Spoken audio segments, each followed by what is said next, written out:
We have seen Bastian here before in the Ulrich Rode award ceremony. And now Bastian is going to, well, not give his talk directly because we've pre-recorded it as usually for remote talks. And but I would like to say hello to Bastian. Hello, hi. Hi. And after the video, Bastian is going to respond to your questions. So, dear video team, please play the pre-recorded video. Hello everybody, thank you very much for joining. Today it's my pleasure to talk about FutureSDR. It's a project I've been working on for quite some time and had some fun working on it. And yeah, it's an async SDR runtime for heterogeneous architectures that I wrote from scratch in Rust. And yeah, it's kind of similar to GNU Radio. Yeah. And in the past, you might have heard me or somebody else from GNU Radio talk about the current limitations of the framework, that they cannot be easily overcome and stuff like that. And this is now widely recognized. And people started to work on a new sketch. So this is a rewrite of the GNU Radio runtime. And FutureSDR is a kind of a parallel development by me rewriting a runtime from scratch in Rust. And this might seem like, oh, there's now this direct competition or whatever. But actually, I don't feel that this is the case because GNU Radio is obviously trying to build the direct successor, something that's becoming GNU Radio 4.0 with a big block library, the graphical user interface for to set up the flow graph and all this accessibility to build SDR applications. Whereas FutureSDR is for now a very academic project where it's all about having a playground, something that can be easily hacked and adapted to experiment with new ideas. So just to set the expectations, FutureSDR is not a drop-in replacement for GNU Radio, by far not. Yeah, but still on the other hand, I think it makes sense to talk about it now because the runtime and the core framework is becoming more and more stable, and I think it can now be interesting also for some applications that are not possible with other frameworks today. So I wanted to give a bit of a high-level overview of the project. But first, a quick note about me. I'm Bastian Blössl. I'm a researcher at TU Darmstadt at the Secure Mobile Networking Lab. And if you are interested in these topics or similar areas, then feel free to apply. We have open PhD positions, so you can write me an email. And I'm also involved in the GNU Radio project, so contributed some time back to the runtime, and I'm still part of this general assembly, and I developed and maintained some out-of-tree modules for wireless LAN and ZigBee and other things. Okay, but let's talk about FutureSDR. So, and this is kind of the, let's say, advertisement slide, also where I put the link when you want to follow it and have a look. There is a link to the website with all the other links to the code and Twitter and the API documentation and some documentation that we started, but that obviously is not very complete, quite the opposite. Yeah, so the main claims for it are asynchronous, extensible, and portable, and this is more or less also the agenda, let's say, for the talk. I want to go through these points. But let's start by talking about Rust. Rust is a modern systems programming language, so similar to C, C++, that claims from itself that it's blazingly fast. And I don't want to argue with it. Yeah, and there are a lot of these you read every other day on Hacker News or wherever, where they discuss the language, and there's claimed objective advantages, let's say, that you have this clear ownership model, and this avoids a lot of bugs with memory and stuff like this, so from use after free or buffer overflows. It's not, yeah, it can avoid certain types of errors that are very common. And it's strongly typed, it has nice tooling, it's very well suited for cross-compilation and stuff like this. So these are things you can read about everywhere. So I wanted to add more of a personal note. And yeah, in the past, I have worked a lot on the GNU Radio runtime. I was kind of digging deep, and it's a very complex C++ code base that also evolved a bit, let's say, naturally, organically, I don't know how to say.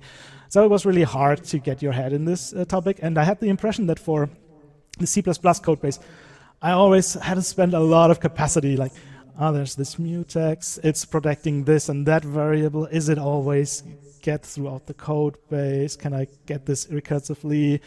Is this parameter changed in the function, or did it just Is it not? And they just didn't put const, and all these kind of contracts in the code base that are there everywhere. I had spent a lot of my brain power to kind of check this manually. And with Rust, I have the feeling it's kind of the opposite. Like I can focus 90% on the actual problem and only 10% on the other stuff. So I had a much better experience to work on complex systems and had a lot more fun doing it.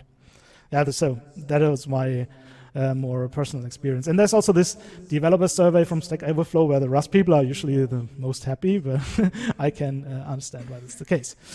Okay, but another advantage of Rust is that, it has a very good high quality libraries that many of them support these async programming principles. And with Rust, this is based on futures. Other languages, you might see similar concepts like promises, green threads, coroutines. This is all the same thing, more or less. And with Rust, it's called futures, and this is why it's called FutureSCR. Okay, so let's talk about async. And in my opinion, async kind of you get to it naturally when you think about developing GNU Radio, for example. Because the thing is this, with GNU Radio at the moment, you have this thread per block approach. So that means each block is running in a separate thread, and the operating system schedules them, and you have basically no control, so you don't have a real scheduler because the operating system is scheduling the blocks in the flow graph. And okay, if you want to overcome this limitation, then at some point you have to put multiple blocks inside one worker thread, for example. And then you run into the obvious problem, like what if one of those blocks block? So, or it's waiting for a timer, it's waiting on I/O, for example, to receive data through a network circuit or so. And usually then what happens is the whole thread blocks, and if you then break this one-to-one association between blocks and threads, you have a problem because then your whole worker thread stalls and all blocks in it stall at the same time.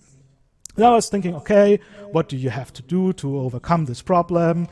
So maybe register the file descriptor to get notified when there's data available and then recall it again. And okay, at some point I realized this is exactly the thing that an async runtime does. With async runtime, all this I/O is non-blocking, and you register the task at the somewhere at the executor so that it gets rescheduled when there is I/O available.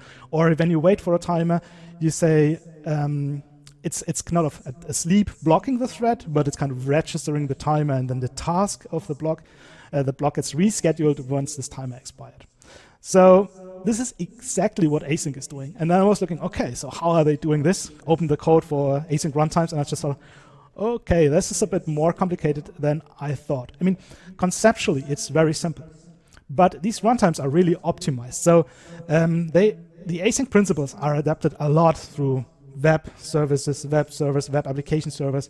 So they are used in big deployments, and a lot of engineers already optimize them. So while the concept is simple, the actual implementations are rather complex. So I thought, okay, I don't want to re-implement an async runtime. Instead, I tried to look for one in the Rust ecosystem that I could use. And this is one of these big things about Rust, is that it has prime support for async, but not through the language itself. You can add this async executor as a library. And that means there are different libraries available, and you can choose one. And I choose small. And this is an async runtime that is available in Rust. Let's say one of the big three, or the smaller of the big three, let's say. But the big advantage of it is that it's kind of the author did a very good job in decomposing the runtime into separate components with very well-defined interfaces. So it was already kind of, disaggregated, was already a very well-defined component. So that means I could easily just exchange or adapt, extend the executor of this runtime.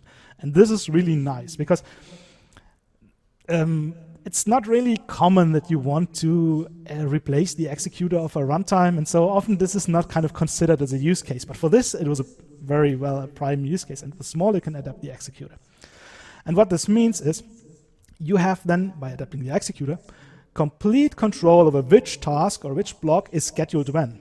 And that means you can take the known structure of the flow graph into account when executing the flow graph.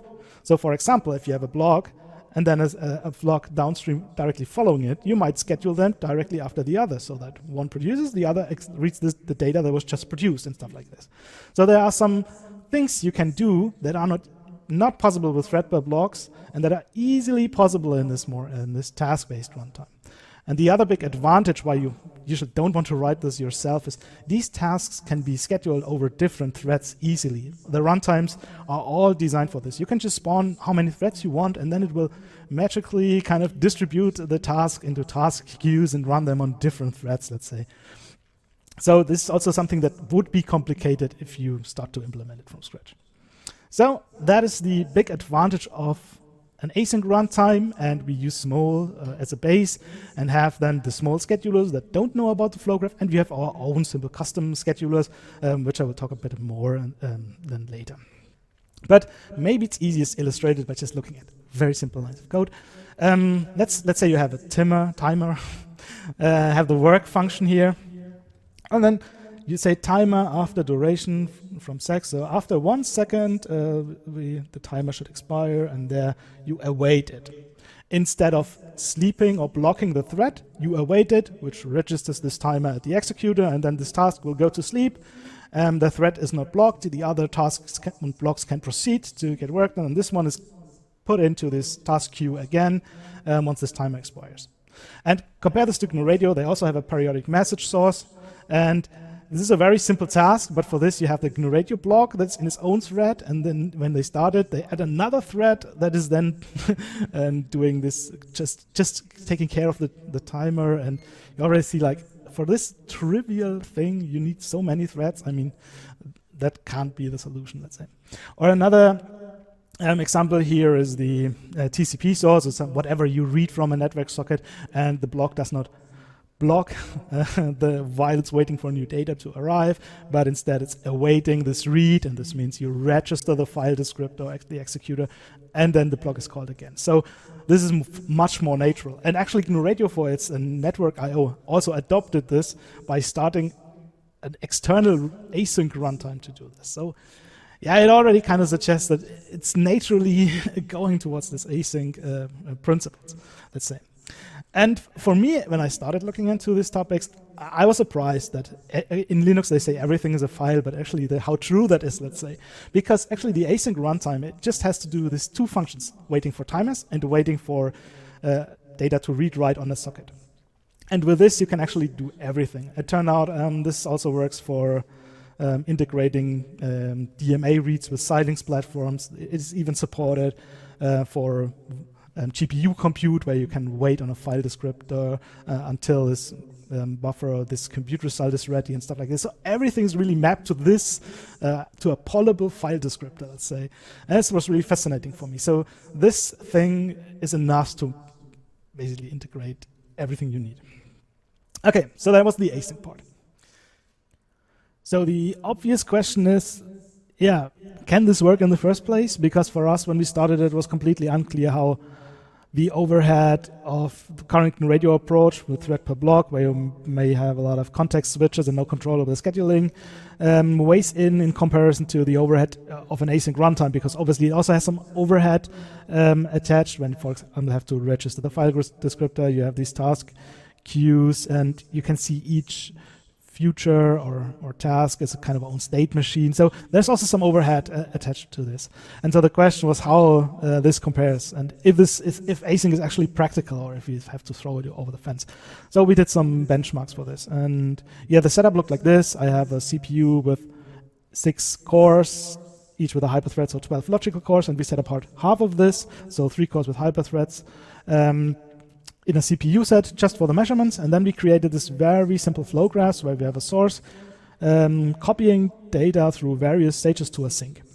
So we can scale the flow graph in this direction, just adding more copy blocks. And you see we have several independent subflow graphs, and we just spawned corresponding to the number of logical CPUs we have available, so 6 in our case.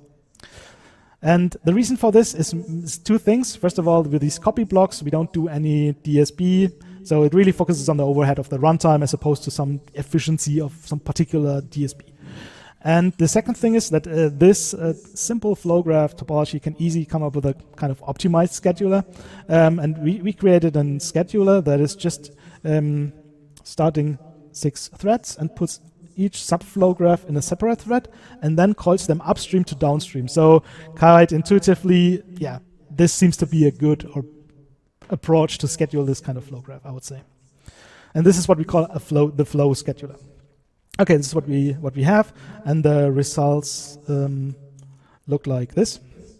So on the x-axis we have the stages, so this is kind of this making the flow graph bigger and bigger, and on the y-axis we have the execution time required to get a certain amount of samples through the flow graph, so that means less is better, or you could see this as 1 divided by throughput, or whatever. And yeah, we have then different results here. One is the blue one is GNU Radio. You can see all of them scale linearly, so that's already pretty good.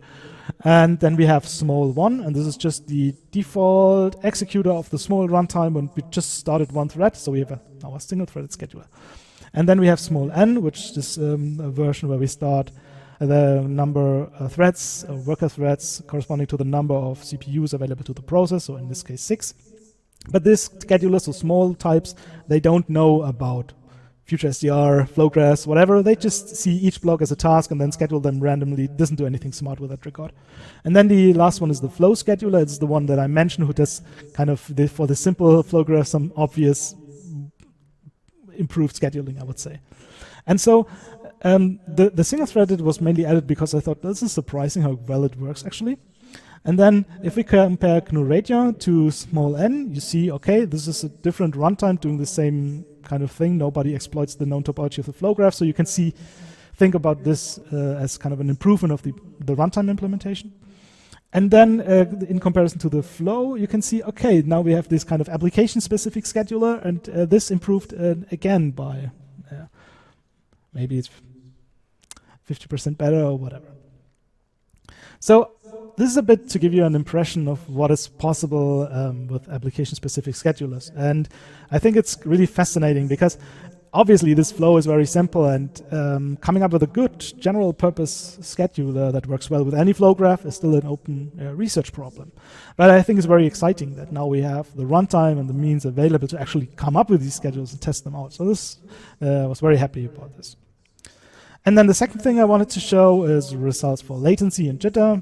It's something that's not often measured because, yeah, with this throughput, it's very simple to measure. You just look how long the flow graph takes to execute. Simple.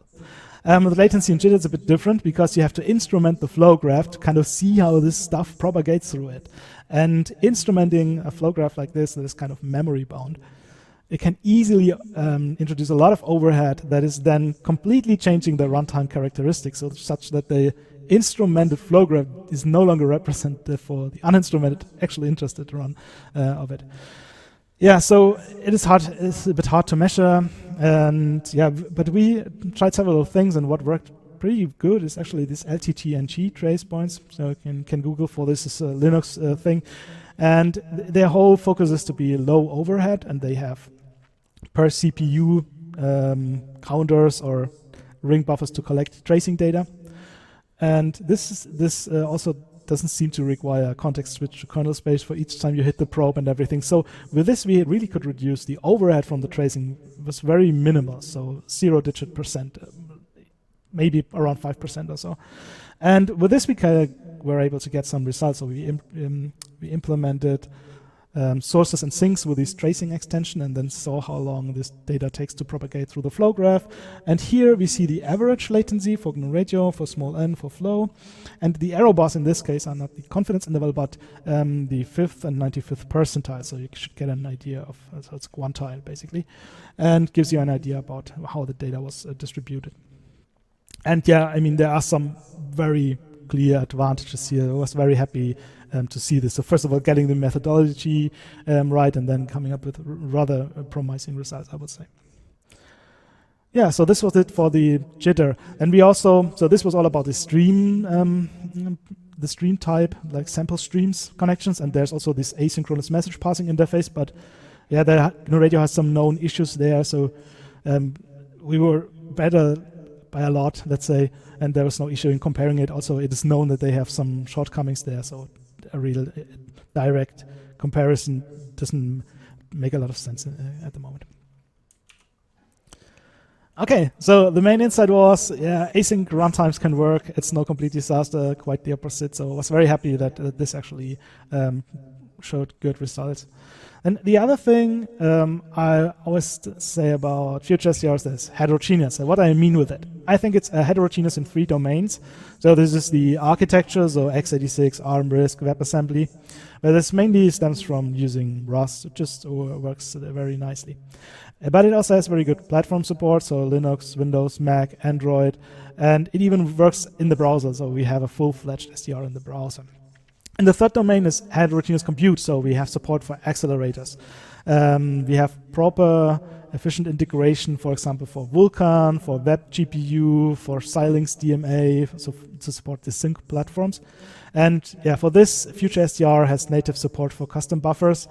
But yeah, unfortunately, we don't have the time today to really go into the detail of these type of buffers. But instead, I want to give you a bit of an overview of what is currently there, what examples do we have. And there's, for example, an Android example. Maybe 2 years ago, you've seen a talk at SDR from me, like porting GNU Radio to Android. And yeah, this already had quite a lot of features. In this picture here, I'm showing a full wireless LAN receiver running on Android, interfacing an SDR that is connected with an on-the-go cable, connecting data from the access point. And so this was already quite comprehensive. But now to contrast this with Future SDR, first of all, if you do it with Rust, it's much easier to cross-compile. But the bigger advantage is the GNU Radio on Android, I only could use OpenCL because there were no other libraries. And in addition, integration of GPU buffers had these kind of drawbacks. With Future SDR in turn, we use Vulkan. Vulkan is a supported API of Android, so we can create portable, normal applications that use GPU acceleration, and the interface with this GPU buffer is handled more efficiently. We don't have the time to go into the detail about this performance measurements. There's just to say a graph, there is one application, Future SDR, that can run on my tablet, my phone, and my computer. All of them use Vulkan, and this just works. This is really, really nice. Yeah, so this is one thing. Also, regarding the state, I want to highlight this. Vulkan is a low-level API, and you can have a lot of knobs to turn or optimizations to make. That is not what we did right now. This is a rather kind of proof of concept. We're getting data out in, we can process this on the kernel, but it is not kind of peak performance, let's say. There's a lot to be made, and kind of looking into GPU scheduling and efficient ways to use it and do the transports is still on the to-do list. Another example, you might have seen these Zynq platforms, so the Zynq 7000 theaters, MPSoC, RFSOCs. These RFSOCs are very common also now in academic context for state-of-the-art high-performance platforms. And so we wanted to support them.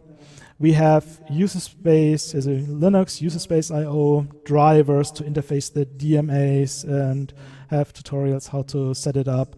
I also experimented with coherent ports, non-coherent ports, integrating this transfer with the DMAs in a synchronous and asynchronous fashion and all this kind of stuff, did some performance measurements with them.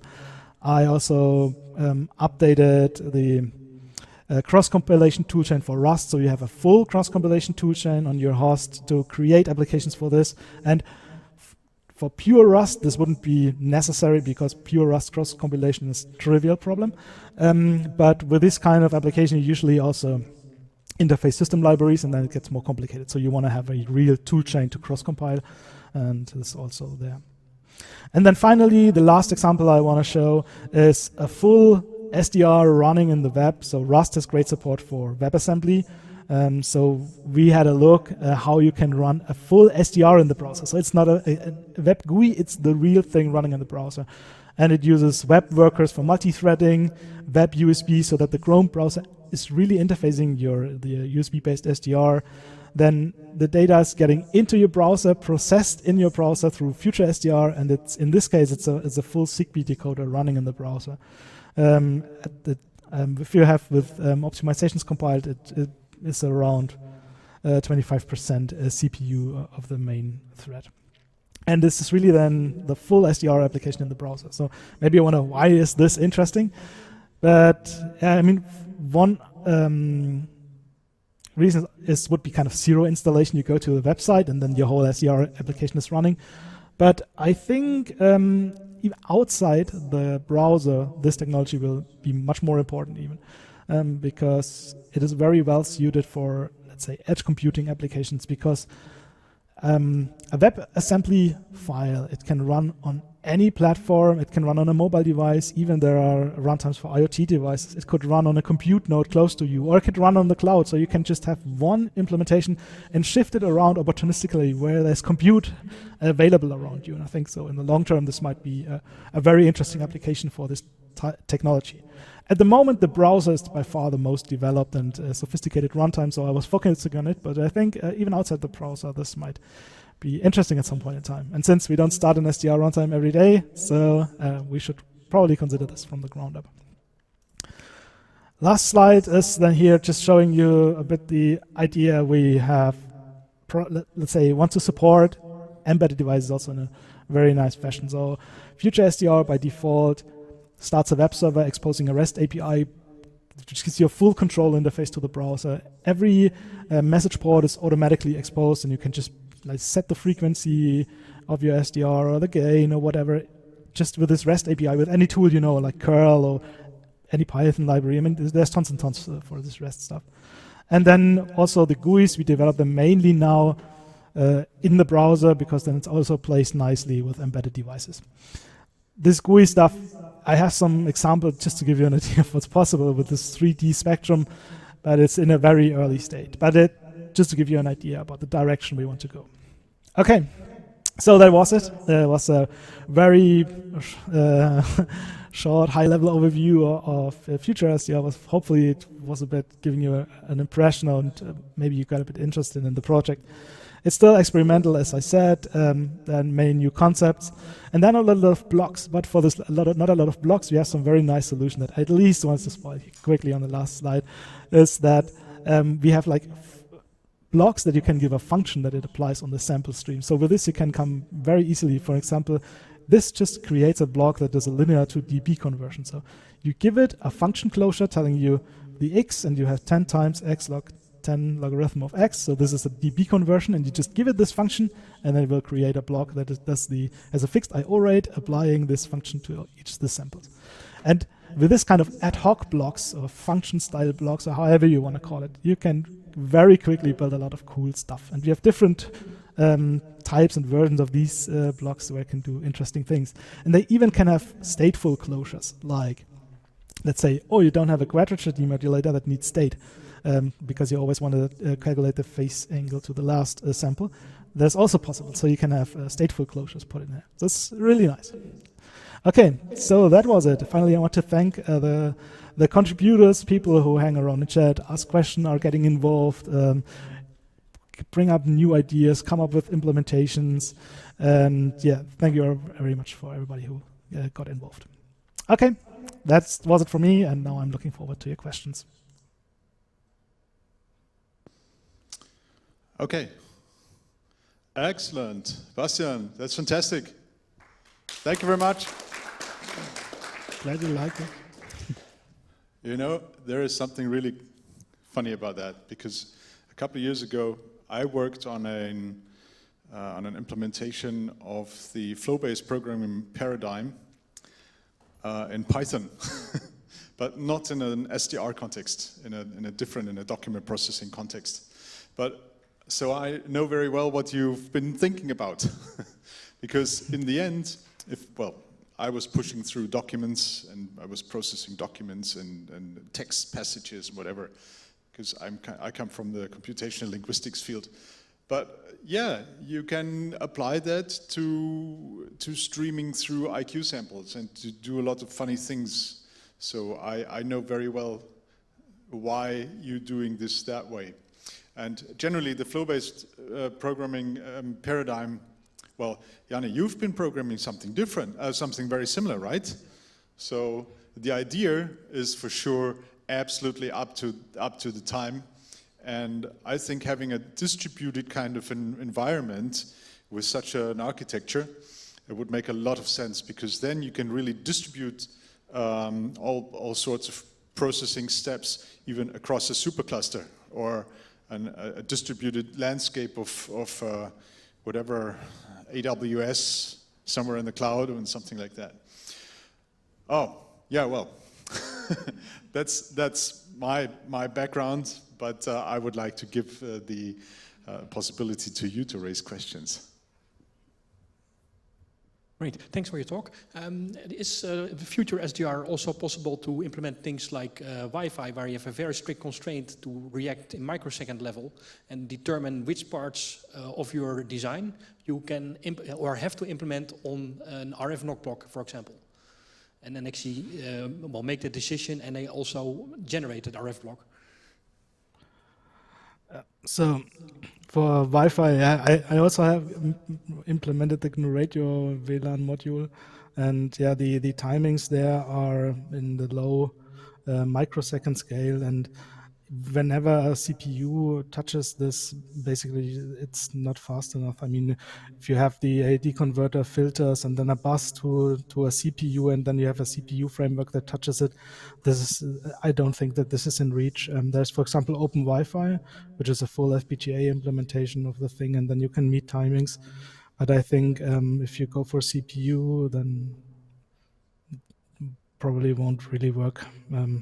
Also, since if it's on a CPU, it's not a real-time CPU, so I don't think that this works for standard compliant Wi-Fi. Questions? Mario? Yes, an SDR framework in general also comprises of the hardware drivers or some sort of hardware driver layer. Can you elaborate a little bit on what your framework already supports in that case, especially when you look into things like the web framework? Yeah, the web is a different story, but let's start with the CPU. And there, I mean, the thing with starting it in Rust is that the whole ecosystem is not really as well developed. So what I'm doing at the moment is there is a SOAP SDR wrap upgrade that just wraps the SOAP SDR drivers, and with this you have on the future SDR side only support for SOAP, but you can then plug in this huge number of devices. So with this, I can, for example, RTL, SDR, HackRF, everything I have basically available works with SOAP, so there should be pretty good. Any more questions? Yeah, so sorry, I didn't respond to the web. The web is much more, it's kind of a very proven concept. So if you want to do, you have to basically port all these drivers manually. There are some ideas now how to add the web as a backend for libUSB, but this is not really fully developed at the moment. So I manually looked into RTL, SDR, and HackRF to cross-compile this for the web, but I know that there's also other prototypes available for UHD and for some AirSpy devices, I guess. Well, then I have one more question from the chat. In case of diverging processing branches, is the synchronization of data stream merging back, e.g. multiply, add, and so on, handled by this async scheduler mechanism? Yeah, so the way it works is that it uses for this DMA transfer a user space driver, and when you wait basically for the transfer to finish, you can do a blocking read on the file descriptor, and when there is data available on the file descriptor, you know, okay, now there is the transfer finished, and you can look how much samples you received in the DMA buffer and whatever. So this would be the typical synchronous way to use it, and with async you just register this file descriptor at the async executor, and then the task goes to sleep, and the FPGA block that interfaces the DMA modules doesn't block the thread, but will then get rescheduled once this DMA transfer completed, and then through memory map.io you can see how many samples were transferred, for example. Okay. One more question. There. Oh. Okay. Where's the question? There's the question. So, Franco Venturi is asking, does or can the function block example of the last slide example take advantage of the SIMD SIMD instructions or GPU acceleration to compute log 10 and multiplication for many values in parallel? That's an awesome question. Yeah, I don't know, because the thing is this, at the moment we have one apply block that is generic over input and output parameters, and yeah, there are technical reasons why you can't have this monomorphized as a block, and only a monomorphized block could exploit it. So I would have to have a look if you restrict the parameters further that this can be accomplished, but I didn't have a look yet. So at the moment, the answer is it does not exploit SIMD, but I think at least for some types of functions it should be possible. Yeah, it's on my list on digging deeper, but this is a very complicated details of the language that you fully understand why this can't be instantiated the way you would need for SIMD. Okay, interesting. Any more questions? Then I have a last question, or well, maybe a recommendation, because I thought about that. I don't know Rust. The said, I know Python a lot. Python is an interpreting language. Well, interpreting, compiling language, because you can, once you start a program, it produces a PIC file, which is a compiled file. But when you have a module in Python and the module is not compiled and you use it, it will be compiled during the runtime. And this actually allows something very funny, because you can exchange code during the runtime of a program. And once you have we're not talking about monolithic programs, but we're talking about micro, how do you say it? There is a word about, well, you put apart a monolith into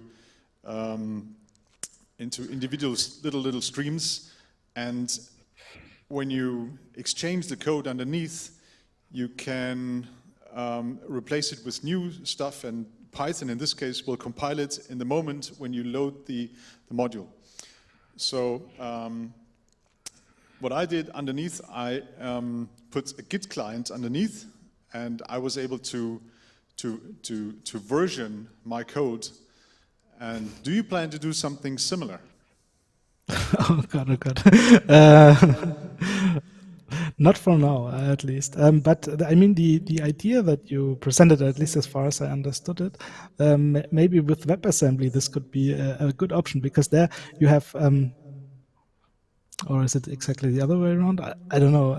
But at least you could load on the fly new functionality. I mean, it's not really then just in time compiled, because the WebAssembly module is already compiled, but you could, for example, very easily just get new code and load it dynamically for whatever you just need. Maybe this reflects a bit the idea. I'm not sure. Okay, cool. Now I recall it's microservices. It's a buzzword anyway. Good. Wonderful. So, a really good talk. Thanks a lot for your contribution. It was decently rewarded, I think. It did reserve the Ulrich Rode Award. Thanks for coming in. And now we have a short break, just a few minutes, because we're already now consuming the coffee break. The coffee is far away anyway, so but maybe you can grasp some air for a few minutes. Thank you very much. Thank you, Bastian. Thanks for having me. It was nice. Bye-bye. Bye-bye.